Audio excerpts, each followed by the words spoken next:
waxa ugu horeeya kow amniga marka ugu horeysa dadka Soomaaliyeed inay helaan xukuumad cadaalad ah oo ay ku kalsoon yihiin dawladnimo ay rabaan oo ay aaminsan yihiin inay iyagu leeyihiin dawlad ay shacab ku leedahay dhaqaalaha iyo xoolaha ummadda soo gala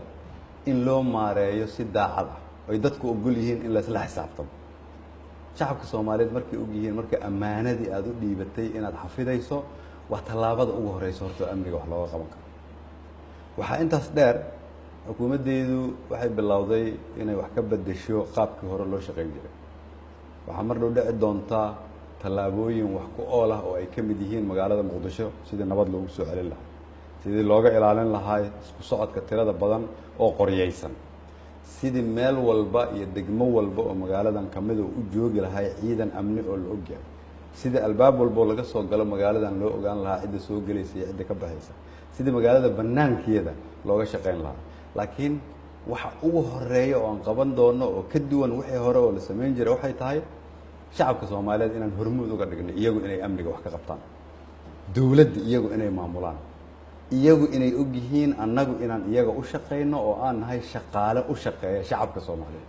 qofka aad u shaqeyso marka wuxuu awoodaa inuu shaqada ka fariisiyo marka aadan shaqadaada qabsanin sidaas daraadeed ayaan u bilownay wax la yiraahdo isla xisaabtan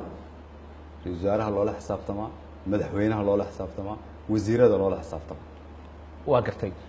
ammaanka marka laga hadlo caqabada ugu weyn waa al-shabaab oo ognahay dagaalka idin kula jirto qaraxadu ahaan lahaa dilal toogashaday ahaan lahayd iyo waliba weerarada caadiga ee la sameeyo ma is leedahay al-shabaab wad ka guuleysan kartaan aad iyo aad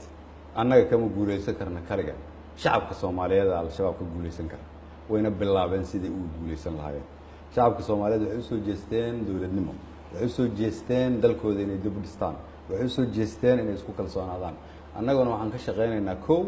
dadka Soomaaliyeed inaan runta u sheegno maalin walba shaqadaan hayno labo caqabadahan hor taagan saddex wax aan damacsanahay inaan sameeyno annagoo kaashanayna shacabka Soomaaliyeed tayeyn doona ciidamada qalabka sida annagu ugu hormari doona la dagaalanka al-shabaab u sheegi doona dadka walaalaheena iyo caruurteena inaan lagu gamban karin diin isticmaalayna culumada isticmaalayna dumarka isticmaalayna dhalinyarada isticmaalayna hay'adaha kale oo Soomaaliyeed ayaan annagoo midaysan la dagaali doona al-shabaab way dhamaatay waqtiga lagu gamban jiray been oo lagu leen jiray ummadeena Soomaaliyeed waxaan isku dayi doonaa in annagoo Soomaali ah oo midaysan hadii Ilaahay yiraahdo aan ciidamadeena dhinac ka istaagno xoreynana ka xoreyna shabaab wadankan arrimaha marka laga hadlo ammaan la soo hadal qaado ra'iisul wasaare waxa kamid ah ciidan qaran oo is aamini karo oo tayaysan inay wali meesha ka maqan yihiin guud ahaan Soomaaliya